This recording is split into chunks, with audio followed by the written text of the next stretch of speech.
یہ جو ہماری گفتگو ہے اس میں علی ظفر صاحب نے گفتگو کے آغاز میں 22 مارچ 1940 کو آل انڈیا مسلم لیگ کے اجلاس میں قائد اعظم محمد علی جناح کے خطبہ صدارت کا ذکر کیا ہے، ان کی تقریر کا۔ یہ بڑی تفصیلی تقریر ہے اور یہ بڑی ہی اہم تقریر ہے، جس کے بارے میں کہ ہماری کورس کی جو اسکولوں کالجوں یونیورسٹیوں میں جو کتابیں پڑھائی جاتی ہیں اس میں ذکر نہیں کیا جاتا اس تقریر کا۔ اور ایک اور بڑا اہم جو معاملہ ہے کہ نہ جو دوسری ریزولوشن ہے فلسطین کی اس کا ذکر کیا جاتا ہے، اور یہ بھی ذکر نہیں کیا جاتا کہ یہ جو آل انڈیا مسلم لیگ کا سالانہ اجلاس تھا لاہور کے منٹو پارک میں، جو کہ اب اقبال پارک کہلاتا ہے، یہاں پہ ایک الیکشن بھی ہوا تھا، مسلم لیگ کے عہدیداروں کا الیکشن ہوا تھا اس دن۔ ظفر اللہ صاحب، قائد اعظم ہمیشہ پارٹی کے اندر الیکشن کرواتے تھے۔ ہماری پارٹیوں میں بڑی بڑی پارٹیاں ہیں، نام بڑے بڑے ہیں، الیکشن کے نام پہ فراڈ ہوتا ہے۔ تو ہم بلیم تو کرتے ہیں فوجی ڈکٹیٹرز کو، کرنا بھی چاہیے، لیکن یہ جو سویلین ڈکٹیٹرشپ ہے مختلف پارٹیوں میں، کیا یہ قائد اعظم کی تعلیمات کے مطابق ہے؟ کہ میں تو عرض کیا ہے نا کہ ہم جمہوریت کے لیے شریعت کے لیے تیار ہی نہیں ہیں۔ کوئی آدمی فلسافیکلی جب تیار ہی نہیں ہے ہم کہ ہر شے کو شرعیت سے یا کنسلٹیشن سے یا جمہوریت سے چلایا جائے، ہم تو اس کو ذہنی طور پر نہیں مان رہے۔ میں اس کو ایک آپ کو بتاؤں کہ 2017 میں ایک پوری آل پاکستان پارٹی 34 رکنی کمیٹی تھی جس میں ہم الیکشن لاز بنا رہے تھے، وہ تمام نے نا ریزولوشن پاس کر کے مجھے ممبر بنایا، ایون پی ٹی آئی نے، کہ آپ نیوٹرل رہیں، ہمیں ہیلپ کرتے رہیں۔ میں کرتا رہا۔ وہاں ایک تجویز دی گئی، مطلب میں بھی سمجھو شامل تھا اس دینے والوں میں۔ ہم نے کہا کہ ہم پولیٹیکل پارٹیز کے ایکٹ میں بھی ترمیم لا لیں نا، ان کے الیکشن ہم دے دیں الیکشن کمیشن کو۔ ٹھیک ہے، ان کا کردار بھی کوئی اتنا شاندار نہیں ہے، چلو کچھ تو ہوگا۔ آپ کو حیرانی ہوگی، تمام میجر پولیٹیکل پارٹیوں نے اس کی مخالفت کی۔ اچھا، کہ پارٹی کے اندر الیکشن نہ ہو؟ نہیں، مطلب اس کو الیکشن کمیشن نہ سپروائز کرے۔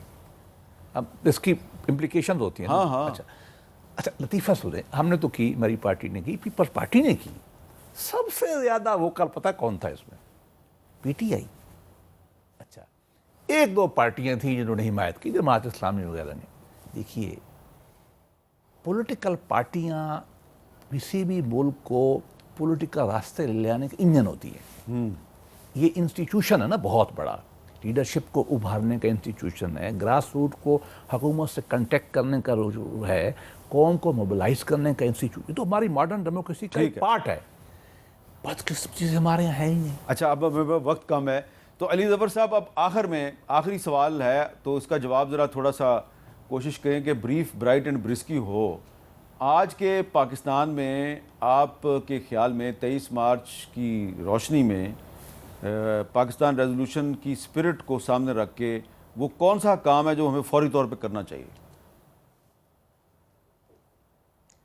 میرا خیال ہے جی، ہمیں واپس 1973 کا جو آئین تھا اوریجنل فارم میں، میرا خیال ہے اس میں بڑے اچھے اچھے ماہر لوگ بیٹھے تھے، انہوں نے ایک آئین بنایا تھا۔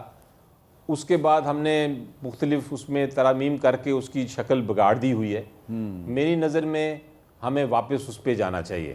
اگر ہم اس پہ چلے جائیں گے تو ہو سکتا ہے کہ ہم اپنا ایک آغاز دوبارہ سے کر سکیں۔ بالکل، آپ نے بڑی اچھی بات کی ہے، بڑی اچھی بات کی ہے۔ میں آپ سے 100% اتفاق کرتا ہوں۔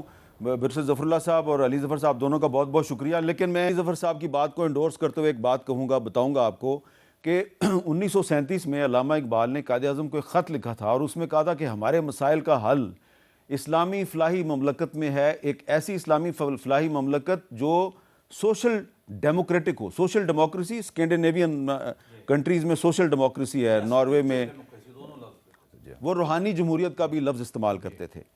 تو جو 1973 کا کانسٹیٹیوشن ہے، یہ ایک اسلامک ویلفیئر اسٹیٹ کے کانسیپٹ کو سامنے رکھ کر یہ کانسٹیٹیوشن بنایا گیا ہے، اور اس میں جو ریاست ہے اس کی ذمہ داری ہے کہ تعلیم اور روزگار اور صحت کی جو سہولیات ہیں ہر شہری کو اس نے فراہم کرنی ہے۔ تو یہ ایک سوشل ویلفیئر اسٹیٹ میں ہوتا ہے، لیکن ہم نے اس آئین کا بار بار حلیہ بگاڑا ہے اور ہم اس آئین سے بہت دور چلے گئے ہیں۔ تو 23 مارچ 1940 جو پہلے ہمارا یوم جمہوریہ تھا، اب یوم پاکستان ہے، اس کو ہمیں دوبارہ جو ہے جمہوریت کے ساتھ جوڑنا ہے اور آئین کی بالادستی کے ساتھ جوڑنا ہے. ہمارے تمام مسائل کا حل آئین پاکستان میں ہے، لیکن ہم نے اس آئین پاکستان کو اپنی من مانی ترمیمات کے ذریعے اس کا حلیہ بگاڑ دیا ہے، وچ از ویری انفارچونیٹ.